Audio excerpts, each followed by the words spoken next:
மதுரையில் விடுதி தீ விபத்து ஏற்பட்டிருக்கக்கூடிய நிலையில் தற்போது விடுதி கட்டடங்களை ஆய்வு செய்ய குழு அமைக்கப்பட்டிருக்கிறது. அண்மை செய்தியாக பார்த்து வருகிறோம்.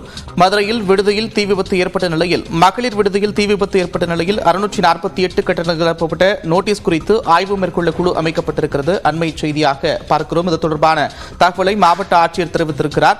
மகளிர் விடுதியில் தீ விபத்து ஏற்பட்ட நிலையில் 648 கட்டடங்களில் ஆய்வு செய்வதற்காக குழு அமைக்கப்பட்டிருக்கிறது. அண்மை செய்தியாக பார்த்து வருகிறோம். விடுதியில் ஏற்பட்ட தீ விபத்தின் காரணமாக 2 பெண்கள் உயிரிழந்த நிலையில் 2021 பழைய கட்டடம் இடிந்து விழுந்ததில் தலைமை காவலர் ஒருவர் உயிரிழந்திருந்தார். இந்நிலையில் விடுதி கட்டடங்களை ஆய்வு செய்வதற்காக குழு அமைக்கப்பட்டிருக்கிறது. இது தொடர்பான கூடுதல் விவரங்களோடு செய்தியாளர் வெற்றி இணைகிறார். வெற்றி, விவரங்கள்.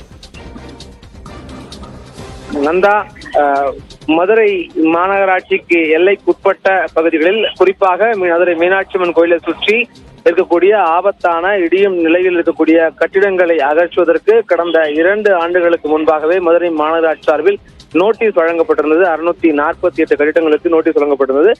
அப்படி நோட்டீஸ் வழங்கப்பட்ட கட்டிடங்களுடைய நிலை என்ன என்பது தொடர்பாக அடுத்தடுத்து ஆய்வுகள் மேற்கொள்ளாமல், அதனுடைய தொடர்ச்சியான பணிகள் மேற்கொள்ளப்படாமல் நிலுவையில் இருந்தது என்பது குறிப்பிடத்தக்கது. அந்த நிலையில்தான் ஏற்கனவே கடந்த ஆண்டு நோட்டீஸ் வழங்கப்பட்டிருந்த சம்பந்தப்பட்ட இன்று காலை தீ விபத்து நடைபெற்ற ஹாஸ்டல் கட்டிடம் சேர்ந்தது.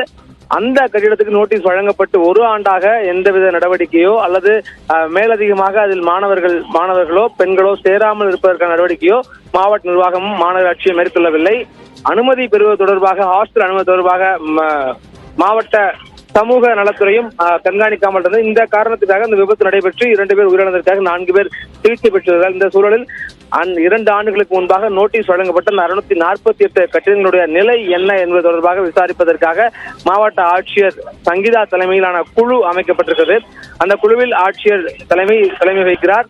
மதுரை மாநகராட்சியினுடைய ஆணையாளர், பேரிடர் மீட்பு படைத்துறை அதிகாரிகள், தீயணைப்புத்துறை அதிகாரிகள் எல்லாம் அந்த குழுவில் இடம்பெறுகிறார்கள். இந்த 648 கட்டிடங்களின் நிலை என்ன, எவையெல்லாம் அகற்றப்பட்டிருக்கின்றன, எவை அகற்றப்படவில்லை, ஏன் அகற்றப்படவில்லை என்பது தொடர்பாக விசாரித்து ஆய்வு செய்து உடனடியாக அறிக்கை தாக்கல் செய்வதற்கும் அந்த குழுவினுடைய அதிகாரிகளுக்கு மாவட்ட ஆட்சியர் உத்தரவானது பிறப்பித்திருக்கிறார். நன்றி வெற்றி, விரிவான விவரங்களுக்கு.